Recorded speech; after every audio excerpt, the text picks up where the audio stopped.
Bismillahirrahmanirrahim. Assalamualaikum warahmatullahi wabarakatuh. Waalaikumsalam.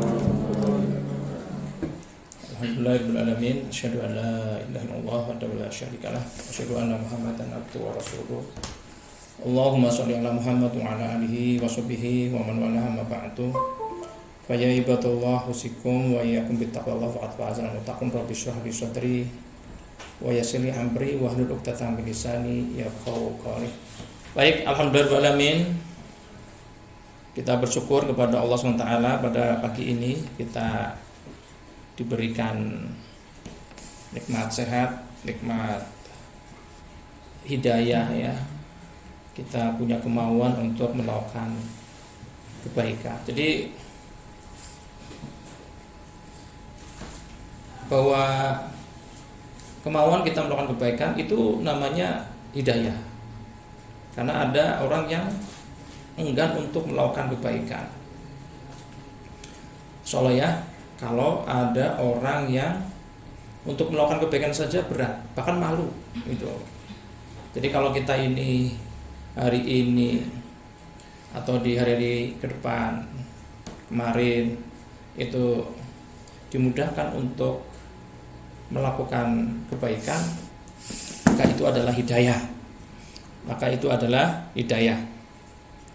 Baik, di bukunya Ibnu Qudamah ya, itu tentang Minhajul Qasidin.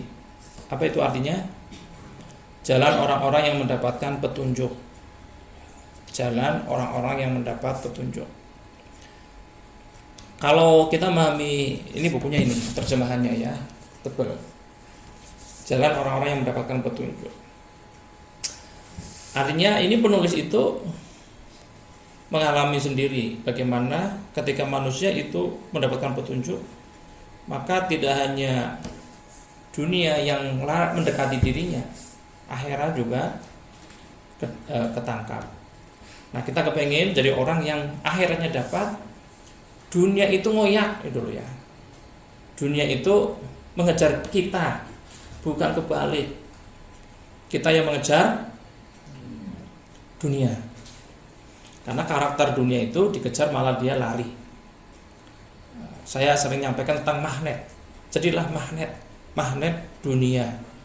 Supaya apa? Supaya kita itu fokus perhatiannya adalah akhirat. Tapi dunia dapat. Ada orang berjibaku mencari akhirat, mencari dunia, dunianya nggak dapat, apalagi akhiratnya. Ngenes nggak? Ngenes gitu ya. Maka kita kepengin menjadi orang yang mendapatkan petunjuk, bahagia di dunia, hidupnya ya, menggapai kebahagiaan hidup di dunia dan akhirat. Berarti dunianya dapat, akhiratnya juga dapat. Itu baik ya. Jadi teman-teman sekalian, semua itu berawal dari ide. Dulu yang namanya pesawat itu nggak ada. Tapi ketika manusia punya ide tentang pesawat, jadilah pesawat. Sama, kita itu kalau nggak ada di kepala kita, nih ya sekali lagi, kehidupan kita itu berawal dari apa yang kita pikirkan. Ada ide nggak di kepala kita?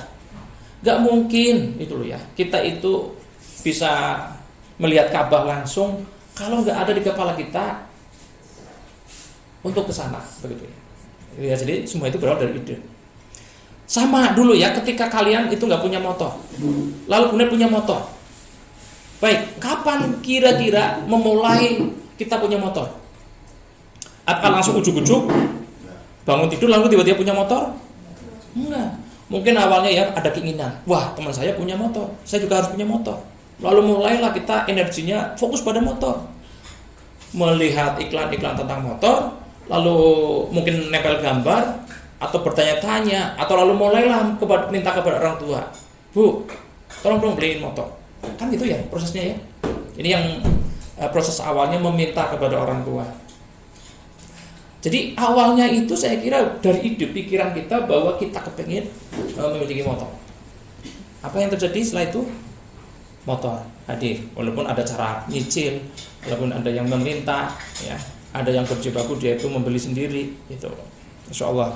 Caranya beda-beda, tapi berawal dari cara yang sama, mekanismenya. ada ide gitu loh.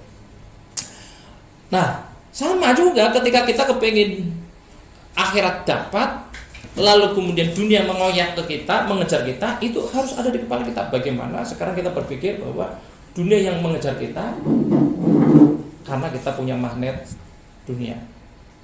Sama juga orang yang punya mobil. Kapan orang memiliki mobil? Mungkin dia pertama menyiapkan garasinya. Wah, saya ingin besok kalau punya rumah, sudah punya rumah, maka mobil saya akan parkir di sini. Maka dia bikin rumah yang ada tempat parkir mobilnya. Itu loh. Atau dia membayangkan nanti kalau dia punya motor, motornya dimasukkan ke dalam rumah, itu dia membayangkan. Ada ide dulu, itu loh ya. Jadi teman-teman berawal dari ide. Nah, kita kepengen yang jauh lebih besar. Yang jauh lebih besar. Apa itu? Karena sejatinya hidup dunia ini kan bukan tujuan akhirnya, bukan dunia.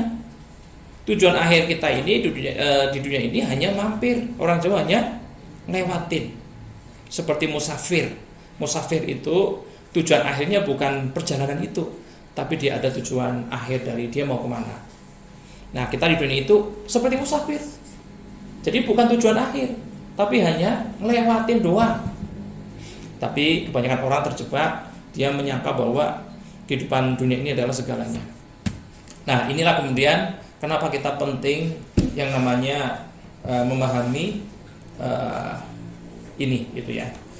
Kenapa kita perlu menjadi orang-orang yang mendapatkan petunjuk sehingga kemudian kita ini benar begitu ya. Baik. Kita ada satu ayat yang kita mulai ya, Quran surat Az-Zumar. Az-Zumar ya, ayat 9.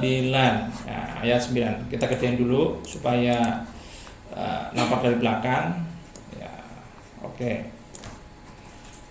A'udzu billahi minasyaitonir rajim.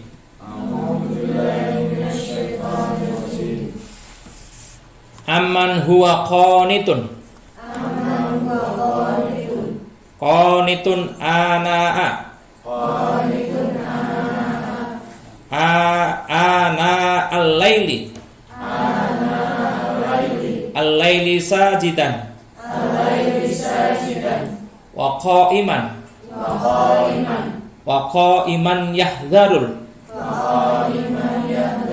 yahdharul akhirata al-akhirata wa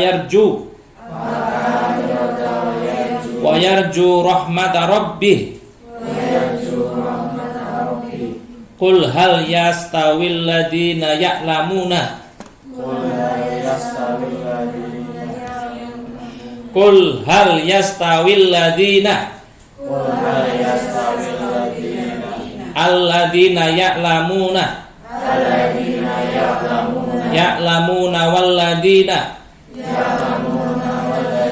walladina la ya'lamun innama yatadakkaru ulul albab. Ya, ini Quran surat berapa tadi? Nah, ya, tentang keutamaan ilmu, Az-Zumar ya, ayat 9, surat ke-39 ya, surat Az-Zumar. Apa kamu hai orang musyrik yang lebih beruntung? Ini ada orang musyrik merasa beruntung. Karena apa? Mungkin kebanyakan orang musyrik seperti hari ini itu mereka memiliki dunia. Mereka memiliki segalanya. Ataukah orang yang beribadah di waktu-waktu malam dengan sujud dan berdiri sedang ia takut kepada azab akhirat dan mengharap rahmat Tuhannya? Katakanlah, alladzina ya'lamuna walladzina la ya'lamun. Adakah sama? Hal yastawi ya, hal yastawi itu apakah sama? Hal yastawi apakah sama? Alladzina ya'lamun, orang-orang yang mengetahui, walladzina la ya'lamun, dengan orang-orang yang tidak mengetahui. Beda apa sama? Beda. Ya, makanya tadi ini kita pelajarin pola ya. Pola tadi saya menyampaikan tentang pola. Kita harus menyadari pola ya. Jadi hidup ini sungguhnya pola yang berulang-ulang. Siapa yang memahami pola ini, Masya Allah ya, maka minimal mengenali dulu. Maka dia akan karena ada orang itu saya sering menyampaikan seperti berputar-putar saja gitu. Kalau bicara, saya pernah lihat ada hewan yang dia dikasih di kandangnya, ya dulu anak saya punya hamster, di dalam kandang itu ada apa namanya, lingkaran ya, yang kemudian hamster itu berlari kenceng gitu ya. Iya, kayak treadmill, ya kayak treadmill. Kebayang treadmill? Dia lari kenceng banget, tapi dia berada di situ. Ada orang yang dia tuh kerja keras jungkir balik, tapi dia sebenarnya stagnan di situ saja. Kenapa? Ngumpulin duit hilang, ngumpulin duit hilang, ngumpulin harta ketipu. Ya, kemarin saya cerita ketemu orang gitu ya, punya rumah dijual, padahal dia berjibaku dan sebagainya ya, mungkin numpuk hutang dan sebagainya. Akhirnya rumahnya disita atau harus dijual untuk menutupi hutang. Mulai dari nol lagi, terus saja. Masya Allah ya. Lagi-lagi kalau dia itu tidak menyadari, ini akan terus berulang. Maka ini ada ilmunya gitu ya. Yang penting itu pertama kita minta petunjuk kepada Allah. Ya Allah, beri petunjuk. Ihdinas siratal mustaqim. Kita tuh senantiasa berdoa setiap hari 17 kali. Ihdinas siratal mustaqim. Ya Allah, tunjukilah aku jalan yang lurus. Ya. Jadi kita itu minta hidayah kepada Allah, minta petunjuk, dibimbing supaya kita ini tidak kayak tadi tuh, gitu loh. Bahkan ada orang yang itu dia itu menuju ke jurang neraka, atau dia tuh saja menuju jurang kehancuran. Ada orang karena gaya hidup, itu dia gaya hidup. Dia merasa dia itu naik, tumbuh gitu ya secara materi, tapi jadinya dia itu lagi terus saja numpuk utang. Nanti ada saatnya dia itu sudah nggak bisa ya. Mungkin pernah dengar ada orang yang utangnya banyak banget, ada saatnya dia itu udah mentok kemana-mana, sudah orang nggak percaya. Apa yang terjadi? Yaitu bangkrut, akhirnya bangkrut itu. Jadi ada orang yang sekonyong-konyong, tapi ada orang juga yang nggak nyadar, lalu kemudian dia itu pada kondisi yang terpuruk. Mungkin bukan terpuruk dari nol, malah minus itu ya. Itu karena dia tidak menyadari. Nah, kita kepengen ihdinas siratal mustaqim. Ya Allah, berikan aku petunjuk siratal ladzina an'amta 'alaihim. Jalannya orang-orang yang telah diberikan nikmat. Para nabi, para rasul, orang-orang soleh itu kelihatannya mereka nggak punya duit, kelihatannya, padahal duitnya banyak banget. Ya.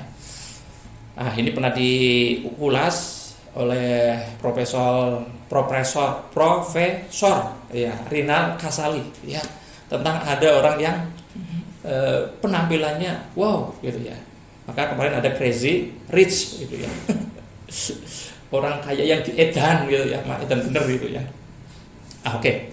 Nggak usah karena sana. Tapi ada orang yang kemudian dia itu hanya sibuk penampilan, sibuk gitu ya, membenahi penampilan, bukan di asas.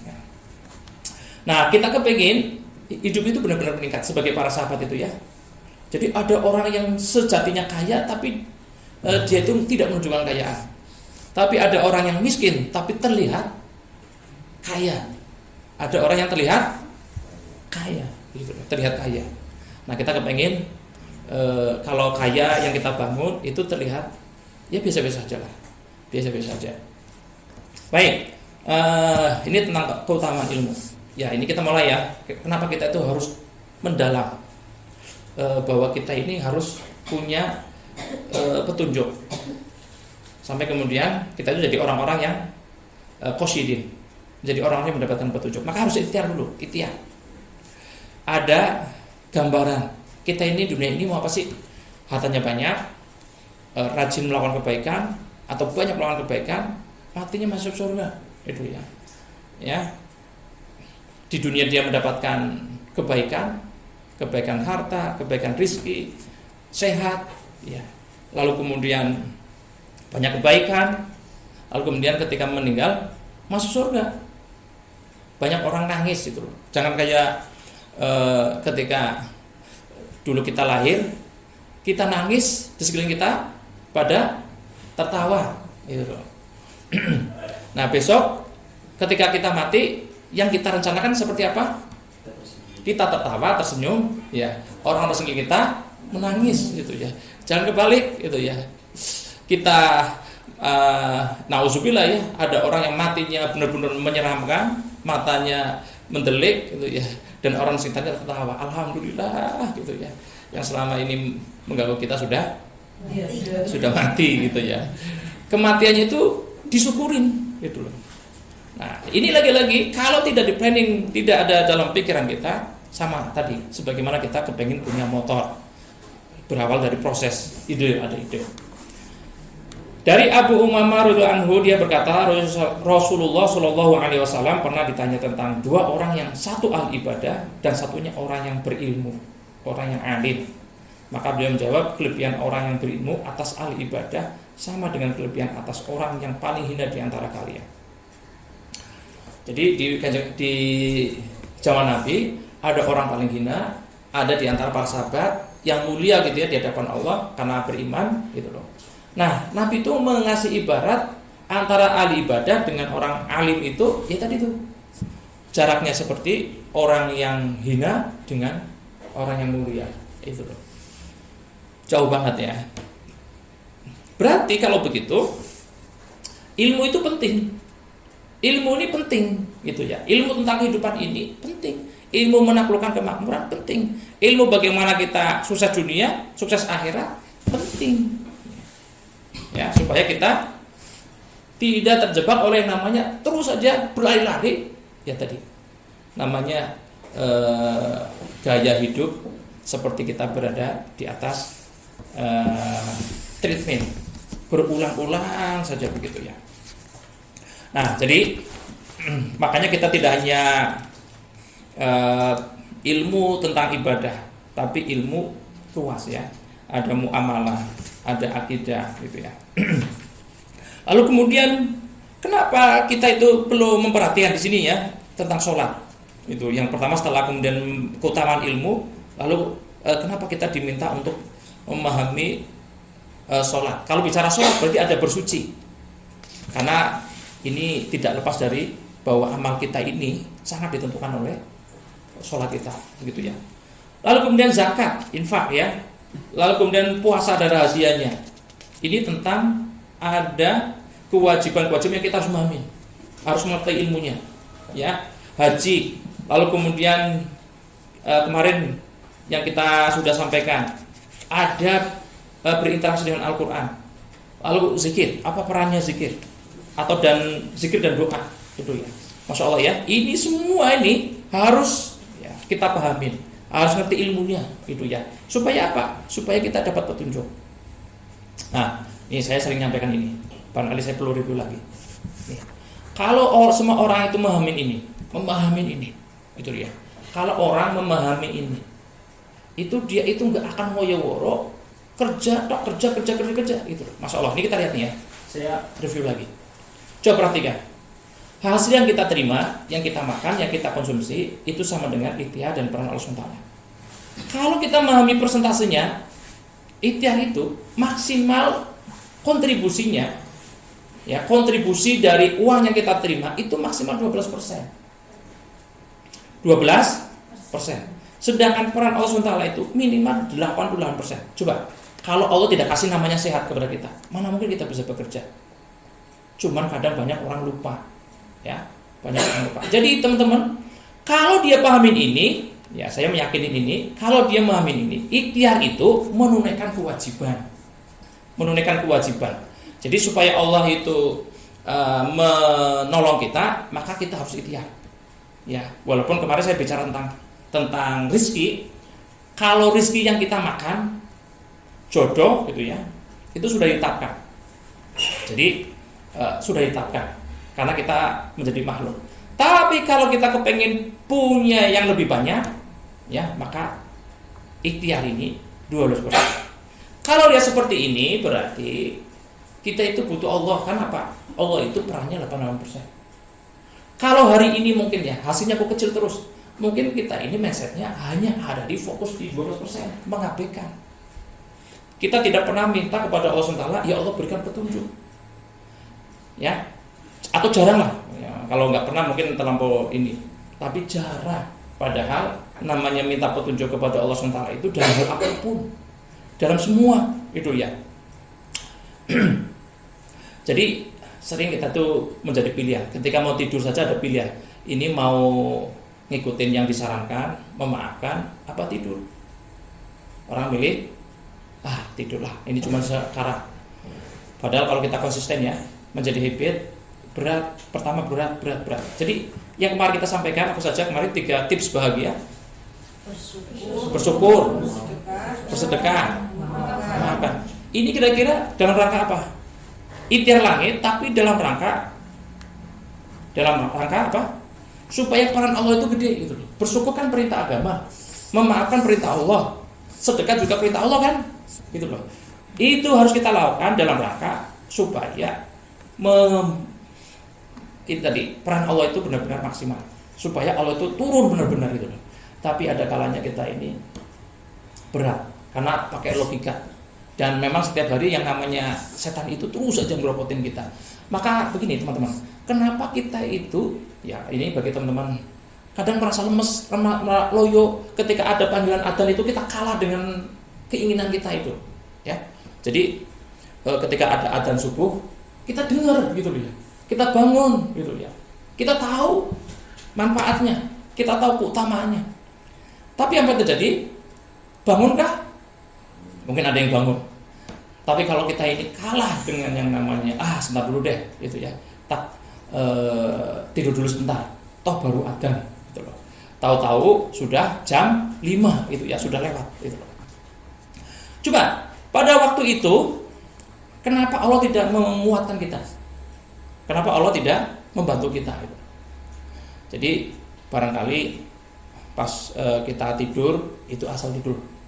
Tidak berdoa kepada Allah SWT, tidak berdoa kepada Allah SWT, tidak mohon.